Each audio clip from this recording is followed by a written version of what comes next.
How is your mortgage payment calculated? A mortgage is a loan used to buy a house. You borrow money from a lender. Then, you repay it monthly over many years.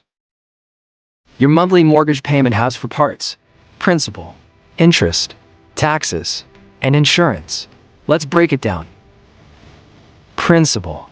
This is the original amount you borrowed to buy your home. Interest. This is what the lenders charge for giving you the loan, based on your interest rate. Taxes.